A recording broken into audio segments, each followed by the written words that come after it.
amalan yang boleh membawa kepada kekufuran. Amalan tu asalnya maksiat, tetapi dia boleh membawa kepada kekufuran. Apa contoh? Banyak. Contohnya macam LGBT. Kita bagi LGBT kan, sebab baru-baru ni khutbah Jumaat di masjid-masjid di negeri Selangor, Sultan Selangor, hafizahullah, waffaqahullah, telah mengisytiharkan satu pengisytiharan lah. Bila dah khutbah Jumaat tu dah isytihar tu, maknanya itu serius lah. Umat Islam tidak boleh menyokong mana-mana gerakan yang menyokong ataupun yang mempunyai agenda menyokong LGBT. Jadi itu adalah satu apa kita kata perintah daripada waliul am yang kita kena sokong. So itu memang innamat ta'atu fil ma'ruf. Yang ni memang ketaatan kita pada perkara ma'ruf. Maknanya ini apa yang disebutkan dalam khutbah-khutbah Jumaat di negeri Selangor hari Jumaat lepas, itu menunjukkan satu perkara yang kita kena sokong lah. Maknanya sebab memang ancaman LGBT ni sudah agak serius. Maknanya kita tak boleh masih lagi mengambil pendekatan kononnya bersangka baik dan sebagainya. Ya, kita orang-orang yang individu tu mungkinlah kita kata dia boleh berubah lagi, tapi kalau dalam bentuk gerakan ni kita tak boleh sokong lah kan. Jadi contohnya LGBT kan. Kalau kita cerakinkan LGBT tu, L lesbian, G gay, B bisexual, T transgender. Lepas tu dia ada lagi kan Q, R, S, T, U, V, W, benda lah ngarut semua tu kan. Tapi tak apa. Bila kita cerakin kan lesbian, gay, bisexual, transgender, bila kita cerakin kan dia akan jadi maksiat. Betul tak? Lesbian sihaq kan. Gay ni amal qaumi Lut kan. Atau disebut Luti kan, Luti. Bisexual dengan transgender nak tukar kan. Semua tu dilarang dalam Islam. Mana ada nas daripada Quran dan sunnah yang mengancam dan mengharamkan perbuatan tersebut. Dan dari sudut dia punya dosa, dia adalah dosa besar. Dia dosa besar kan. Maknanya orang yang terjebak dalam lesbian, gay, bisexual, transgender ni, keempat-empat ni dia adalah dosa besar. Betul tak? Dia tak sampai tahap kufur. Okey. Jadi ni contoh ni untuk mudah kita faham. Amalan itu asalnya tidak kufur, dosa. Pelakunya diancam dengan ancaman dosa besar ni, ancaman neraka. Tetapi tidak mengeluarkan dia daripada Islam. Betul tak? Tetapi amalan dia tu boleh membawa rubbama ilal kufr. Boleh dalam keadaan tertentu boleh membawa kepada kekufuran. Apa contohnya? Bila dia menghalalkan. Kan? Okey. Seorang pengamal lesbian. Okey, dia dalam kategori pelaku dosa besar, murtakibul kabirah, bila dia hanya melakukan amalan lesbian itu tanpa dia meyakini amalan itu halal ataupun amalan itu harus ke, dia masih lagi meyakini perkara tersebut adalah dosa, tapi dibuat tu kerana nafsu dia, kerana dia pedaya ataupun dia ni, dia tak jatuh kafir lagi. Betul tak?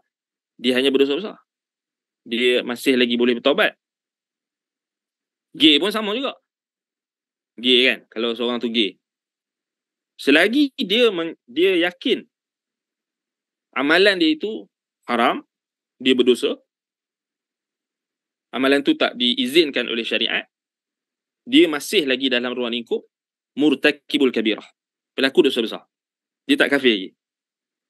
Sama juga macam biseksual, sama juga macam transgender. Biseksual tu zina lah kan, sebab dia zina punya dia campur pula dengan gay dengan lesbian pula kan. Part-part tu adalah unsur-unsur zina tu. And transgender tu dia tukar kan. Dia tukar jantina. Itu pun dilaknat oleh Nabi SAW kan. Jadi asalnya mereka ini, pelaku-pelaku ni asalnya mereka dalam ruang lingkup murtakibul kabirah. Maknanya mereka pelaku dosa besar. Asalnya mereka tidak lagi jatuh kafir, tidak terkeluar daripada Islam lagi. Tetapi Bila mereka boleh terkeluar daripada Islam, jatuh kepada kekufuran? Bila mereka i'tiqad maksiat, dosa besar yang mereka buat itu halal, harus atau digalakkan ataupun boleh dalam agama, mereka menghalalkan, mereka kalau apa dia LGBT yang sekarang ni, dia bukan kata buat saja, dia menyeru pula. Kan? Menyeru untuk orang sokong hak dia. Dia kata ni hak asasi dia. Hak minoriti, yang minoriti tu dia nak kata ni hak macam majoriti. Kan? Kemudian dia nak orang yang tak setuju dengan pelakuan dia tu untuk setuju. Kan? Mana boleh. Kemudian orang yang anti dengan pelakuan mereka, dia akan bagi gelaran homofobik lah, benda kan, homofobia benda kan. Tak, homofobia tu Islam lah. Tak payahlah guna istilah-istilah tu. Cakaplah kau tak suka orang Islam yang, orang Islam mana ada yang suka benda-benda tu? Tak boleh. Kan? Redha tak boleh dengan perkara maksiat, perkara kemungkaran. Tak boleh. Haram. Jadi bila dia dah maknanya dia dah golongan LGBT yang ada sekarang ni, dia dah melampaui batasan. Kalau setakat dia individu tu dia terjebak dalam itu, sebab itu kalau kita nak berdakwah dengan golongan ini, kita kena tengoklah. Kalau dia masih lagi pengikut contoh kan, maknanya dia hanya ikut tu, kemudian dia masih lagi tahu benda tu tak betul, dia ada, sebab fitrah kan, kalau fitrah memang orang yang ada fitrah yang sejahtera, dia akan tahu benda tu tak bagus, benda tu mustaqbahah, mustaqbahah, benda yang hodoh, benda yang jijik, benda yang jelek, benda yang kotor kan. Tapi bila dia dah normalisasikan benda tu, itulah yang dimaksudkan dengan apabila kita kata seruan itu boleh membawa kepada kekufuran. Jadi pengamalan itu rubbama adda ila al-kufr. Itu dah ada, itu contoh dia. Maknanya itu boleh orang yang contoh orang yang menyelisihi sahabat Nabi. Adakah sahabat Nabi yang membolehkan LGBT? Tak ada lah kan. Jadi orang yang menyelisihi sahabat Nabi dalam isu ni, contohnya dia mengharuskan perkara ini, maksiat, dosa besar ini,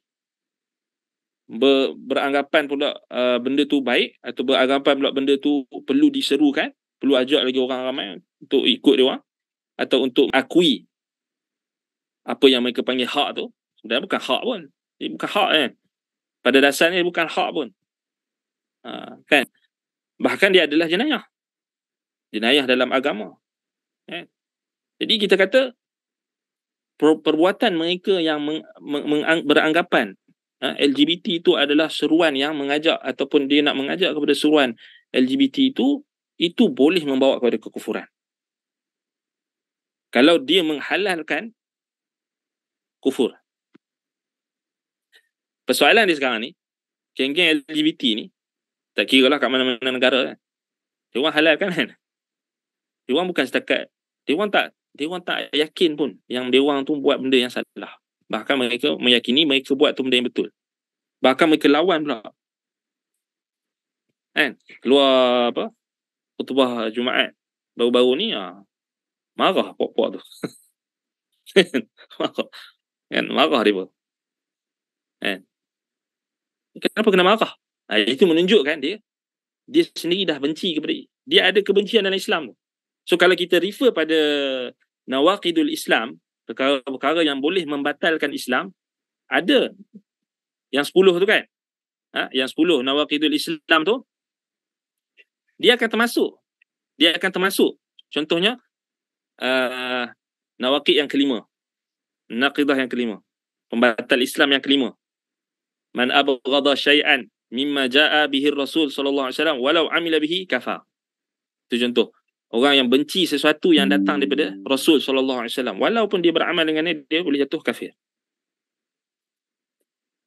Contoh, Nabi sallallahu alaihi wasallam melaknat golongan LGBT. Kan? Jadi itu benda yang datang daripada Nabi, perintah yang ataupun sesuatu urusan agama yang datang daripada Nabi. Jadi kalau dia benci satu perkara daripada Nabi SAW, dia boleh jatuh kafir. Kat situ kan, kalau kita nak tengok dari sudut kat mana dia punya ruang boleh jatuh kafir tu. Kan? Itu contoh. Dia boleh masuk dalam kalau 10 nawaqid tu dia boleh masuk. Kita boleh tengok dia punya kekufuran tu boleh, atau keluar dia daripada Islam tu, membatalkan Islam dia, perbuatan dia tu pada perkara-perkara yang contoh macam kalau nawaqid yang ke-8, muzaharatul musyrikin wa muawanatihim 'alal muslimin. Apa kita kata muzaharah maknanya membantu golongan musyrikin, membantu orang-orang kafir. Muawanatuhum 'alal muslimin, yakni menolong orang-orang kafir untuk memusuhi dan memerangi orang Islam. Itu kita boleh masukkan juga golongan LGBT, sebab dia akhir sekali dia akan bawa dia bekerjasama dengan orang-orang yang menghalalkan LGBT ni, bukan orang Islam, orang kafir. Kemudian dia akan memerangi orang Islam. Dan yang paling jelas sekali, mereka juga boleh masuk dalam kategori nawaqidul Islam, maksud membatalkan Islam mereka, mengeluarkan mereka dari Islam, murtad, dan juga boleh jatuh kufur. Yang jelas sekali yang ke-10 kan, al-i'radu an dinillahi ta'ala, la yata'allamahu wa la ya'mal bihi. Berpaling daripada agama Allah Ta'ala. Dia tak mau belajar, tak mau beramal dengannya. Jadi selalunya orang-orang yang terjebak dalam LGBT ni bukan nak mengaji agama. Ada ke mengaji agama? Tak ada. Kan? Dengar Quran pun dah ni, dengar khutbah yang ni pun dah menggelupar kan. Kau apa hal kan?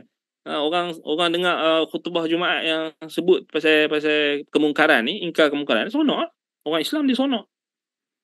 Bersyukur, alhamdulillah. Maknanya alhamdulillah kita punya sultan, kita punya orang-orang yang bekerja di pejabat agama ni, mereka ada ghirah, ada kecemburuan mereka terhadap kemungkaran. Mereka maknanya kita tabiklah pada orang yang buat khutbah tersebut, dan sudah tentulah daripada nasihat-nasihat, daripada penasihat-penasihat yang kita kata semoga Allah Ta'ala menambahkan kebaikan kepada mereka-mereka yang terus kita kata menyampaikan kebenaran melalui medium-medium yang kita kata yang diperlukan oleh umat Islam hari ini, antaranya khutbah Jumaat. Sebenarnya tajuk tu bukannya nak mendiskriminasi orang-orang yang mungkin terjebak dalam LGBT tu kan, jelas kan. Kita baca dalam khutbah Jumaat tu kan, tak ada pun seruan benda tu, tapi mengingkari kemungkaran. Itu contohnya lah, kita nak bagi contoh yang mudah faham. Kita relatekan dengan isu semasa. Isu semasa yang berlaku dalam masyarakat kita, dan itulah tujuan kita mengaji akidah ni. Maknanya kita nak praktikkan